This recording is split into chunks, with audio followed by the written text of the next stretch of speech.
Assalamualaikum warahmatullahi wabarakatuh. Saya Diana Nursela dari Prodi Kesmas. Di sini saya mau menjelaskan tentang makalah saya yang bertemakan tentang Helenisme dan abad pertengahan. Helenisme dan filsafat abad pertengahan, filsafat umum dan agama. Nah, sini saya mau menjelaskan tentang Helenisme dan filsafat. Setelah filosof Yunani klasik mencapai puncaknya dengan munculnya Aristoteles, pemikiran filsafat Yunani itu merosot dikarenakan abad sepeninggalannya Aristoteles terjadi kekosongan, sehingga tidak ada ahli pemikiran yang menghasilkan buah pemikiran filsafatnya. Seperti buah filsafatnya seperti Plato dan Aristoteles. Nah, baru 5 abad kemudian bangkitlah pemikiran-pemikiran yang general seperti pemikiran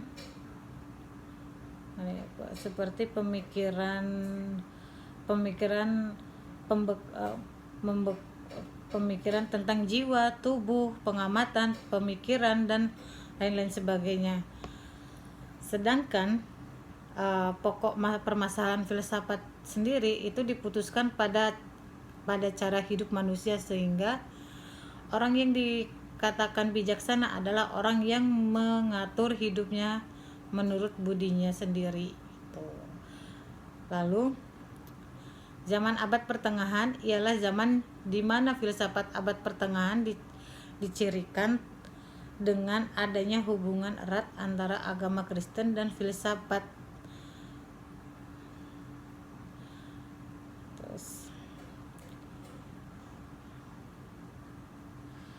Terus pemikiran filsafat keilmuan yang dibentuk sesuai dengan perkembangan peradaban Kristen.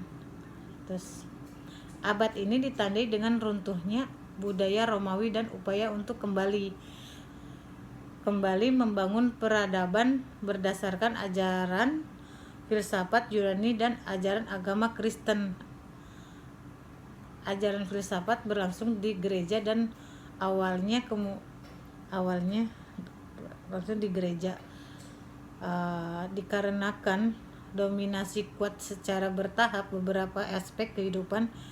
Ilmu filsafat berkembang dengan lambat tetapi pasti sejarahnya dengan kontak budaya Islam dan semangat untuk kembali pada kejayaan peradaban Yunani gitu.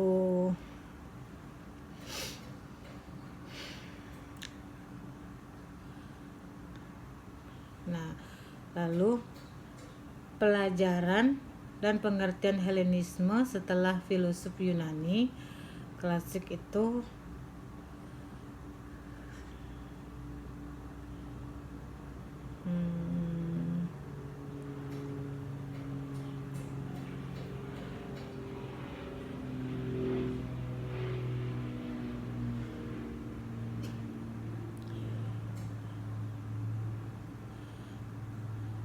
zaman sesudah Aristoteles memang zaman yang berbeda sekali dengan zaman Aristoteles sebelumnya. Zaman yang baru ini dimulai dengan zaman pemerintahan Alexander yang Agung.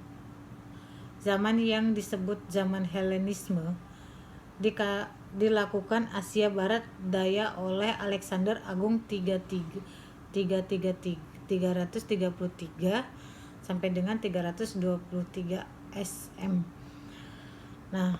Telah dianggap sebagai permulaan dari suatu zaman yang baru, yang dimana zaman Helenis atau disebut juga dengan Helenisme, yang dimaksud dengan istilah ini ialah pergerakan kebudayaan sejak zaman Alexander, di mana bahasa Yunani dan peradaban Yunani dapat tempat yang tertinggi dalam kehidupan zaman khusus dalam kalangan orang-orang terkemuka.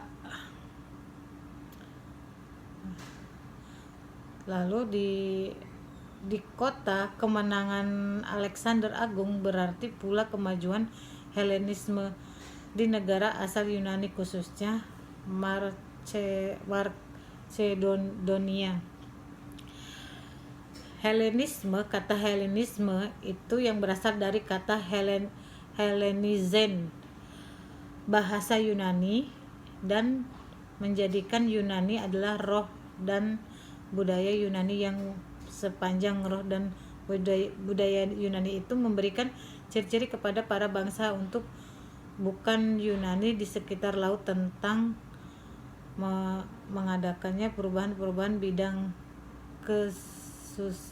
kesejahteraan, agama, dan keadaan bangsa.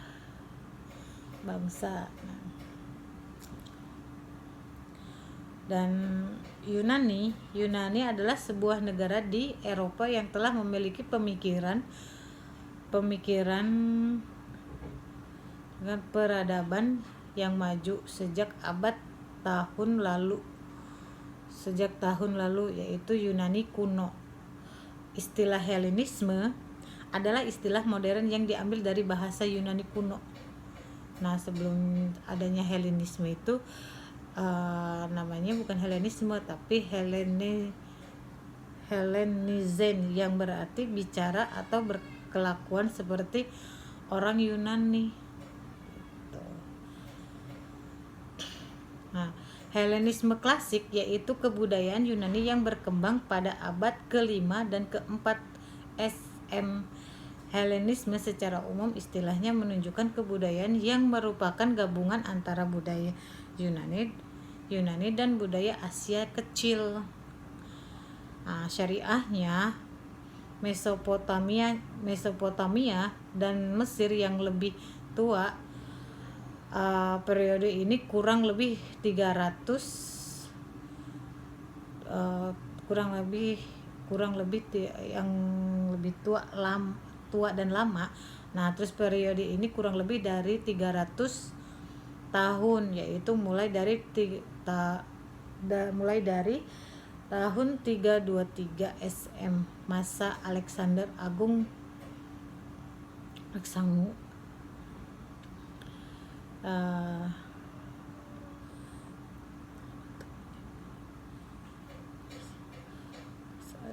atau meninggalnya Aristoteles. Nah, hingga 20 SM itu berkembangnya agama Kristen atau Jamaah Philo. Jadi pemikiran filsafat itu, Helenisme adalah filsafat Yunani untuk mencapai hakikat sesuatu atau sebuah pemikiran untuk mencapai suatu kebenaran yang terjadi pada masa Yunani kuno. Nah, bagaimana pemikiran filsafat Helenisme tersebut secara singkat?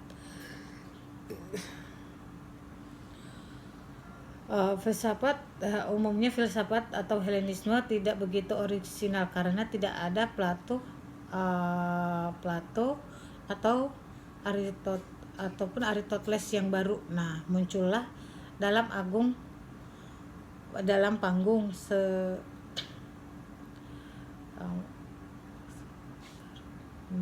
Aristoteles yang baru. Nah, kedua, filsafat besar itu menjadi sumber ilmu bagi sejumlah aliran filsafat pada zaman itu.